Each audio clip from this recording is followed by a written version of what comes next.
Hey gang, it's Rick with Let's Level Up, and today we're going to be talking about Marvel Dice Masters. This is a WizKids game. This is the Avengers versus X-Men set, and what I've done is I've bought 2 starters and a handful of booster expansions. So before I get into this, if you want to know how to play this game, I strongly recommend you go check out Rodney's channel at Watch It Played. I'll throw a link to that, to his videos in the description. He's done an excellent job explaining how this game works, and him and his son Luke even play a couple rounds, which is a lot of fun.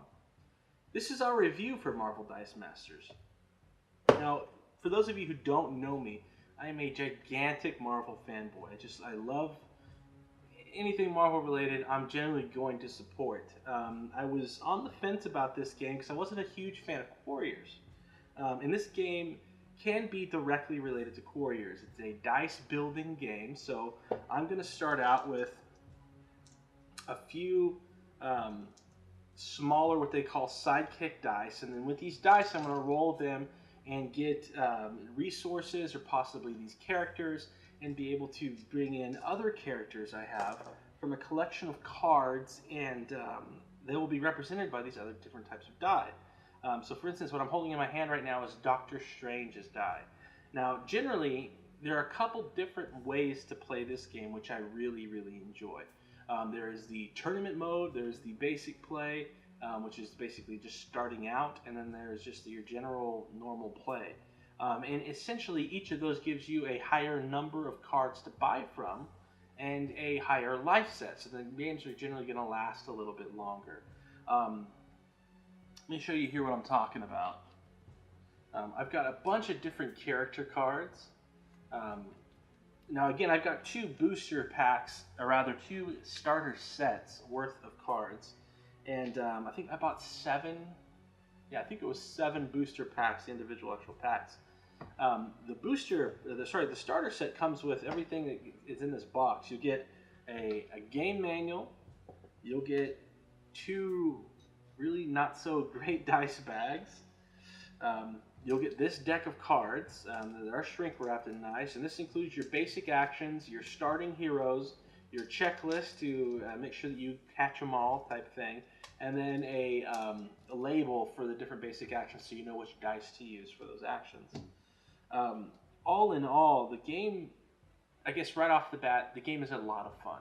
This game is also mired by a really, really bad, I wouldn't necessarily call it a production problem. It's more of a shipping and logistics problem or a fulfillment problem.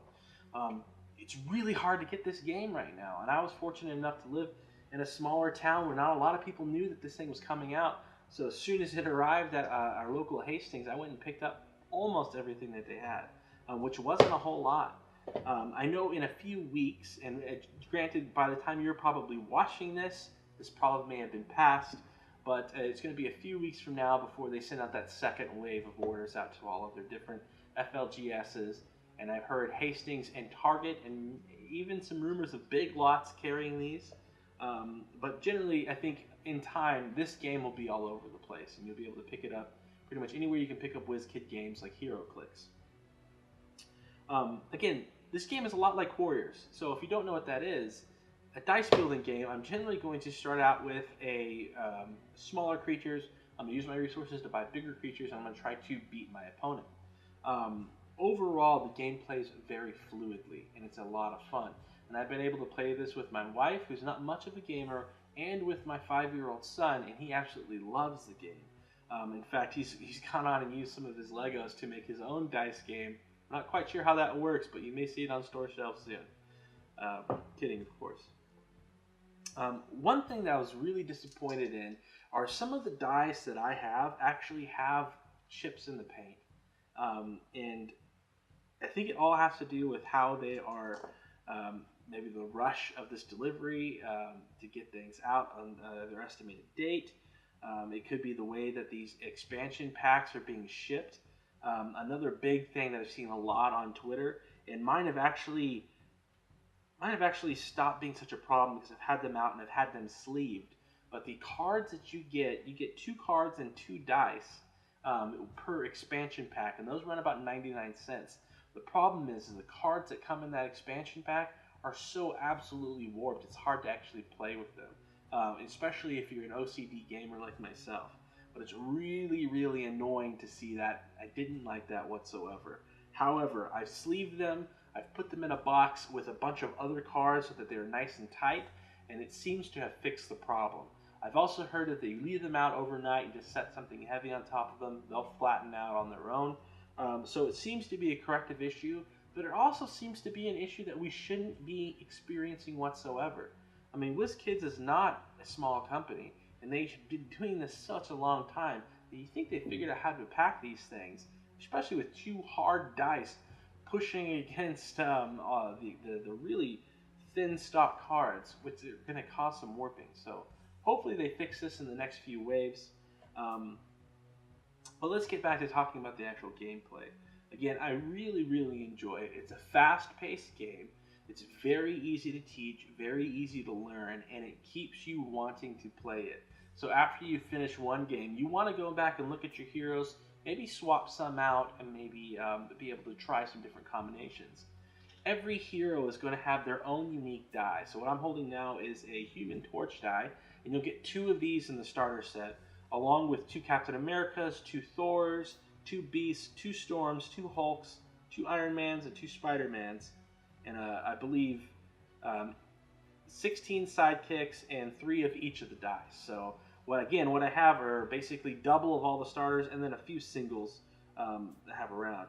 Each character card is actually going to have several different variants of it. So for instance, Spider-Man has quite a few different abilities to allow him to take advantage of. So the Web Slinger Spider-Man, the Web Head Spider-Man is different than the Web Slinger, and the Tiger Spider-Man is different than those two. They each have a different ability. There are quite a few other characters that come in this set as well that you don't get access to just by purchasing the core set, such as one of my personal favorites, Mr. Frank Castle, the Punisher. I absolutely love this character. I think he's one of the best characters in comics. He's probably my favorite Marvel character if I was forced to pick one. I just really, really enjoy that dynamic of the anti-hero. But again, they give you a nice checklist to make sure that you're getting all the cards, and they separate them by rarity. And there are 4 different kinds of rarity here. There are commons, which are your gray cards, and you'll notice at the bottom of these cards there'll be a little line above the face of the dice, and that's how you know what rarity the card is without having to look back at the sheet. Each card has a name for the hero that it represents. It has a resource cost for you to buy one of the dice, which is in the upper left corner. There'll be a number, and sometimes there'll be a specific resource. And the resources are as follows. There's the lightning bolt, which represents energy. There's the shield, which represents defense. There's the fist, which represents melee or might.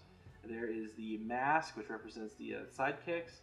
And then there's, on the basic dice, there are also question marks, which are basically a wild or pick your own type of resource. So if the card that you're wanting to buy, such as this Webhead Spider-Man, cost 4 and also has the little fist symbol on it, or the melee symbol, or might symbol, whatever that thing's called, you'll have to at least have one of those before you can buy one of these dice. So if it's possible that I have 8 and I have at least 2 of the might symbols or 2 of the fist symbols, I can buy 2 of these dice if I have them available. Now, when you're setting up the game, you're generally going to agree, or if you're playing by the tournament rules, you'll have up to 20 dice to distribute between your characters. So if you have 5 Spider-Mans, there can only be a max of 4 on this one card. But if you have 4 Spider-Mans, you can put them all here. Or I can put 2 Spider-Mans here, and then 4 extra dice on my Frank Castle or my Punisher McRook card that I've got. So gray is common, green is uncommon, you have your yellow, which is going to be your rare, and then you have red, which is super rare. And in this set, there's only actually 4 super rare cards. There's Black Widow, Green Goblin, a Mr. Fantastic, and a Wolverine. And I haven't actually had my hands on any of those yet, but I really hope I pull some. I heard a rumor that you're supposed to have 1 super rare per gravity-fed booster box, which retail at about $50 or 99 cents per booster, depending on how you're picking them up. The retail price, estimated retail price for this guy is $15. So with the starter set, you get everything you need for 2 players to play. The advice I can give you is if you can, pick up 2 of these if you're interested in getting them. That way you get the extra dice for the starter heroes. You get extra basic actions, which is something you can share between players. The other cards are unique to the players, and you get more basic dice, which always helps. And of course, a ton more sidekicks. So that all kind of rings together to a very complete experience of Marvel Dice Masters. Again, I think if I had to rate this on a 10 scale, I give Marvel Dice Masters a 7 out of 10. I think overall it's a very fun game. It's a game that I'm really looking forward to. From what I've heard, the WizKids are going to be branding this game with quite a few different IPs. So I think they're going to be, same thing they do with HeroClix now, right? So they're going to have a Yu-Gi-Oh set or a DC Comics set or maybe more Marvel sets down in the future. I myself, I'm not super into deck building games, and I'm especially not super into dice building games. I got this for the Marvel flair, and I was really, really impressed with the game that I found in it. That being said, I'm not looking forward to the other sets. I may pick up some of the DC stuff because there are a few characters there I like. But overall, I'm really in it for the Marvel IP. And I know it sounds kind of shallow, but that's the truth at the end of the day. However, this is a fun game. Again, 7 out of 10. I hope you guys like this video. And again, if you really want to learn how to play this, I definitely recommend you go to Watch It Played and check out Rodney's gameplay videos for this. And he explains the rules very well. So Rodney, thank you so much for putting those up there. It helped my family learn how to play the game. And if you see this, that's awesome, buddy. I really appreciate it. Other than that, I'd like to, again, thank everybody for watching this video. And if you haven't already, please give it a thumbs up if you liked it. Subscribe to the channel if you haven't already. And most importantly, game on.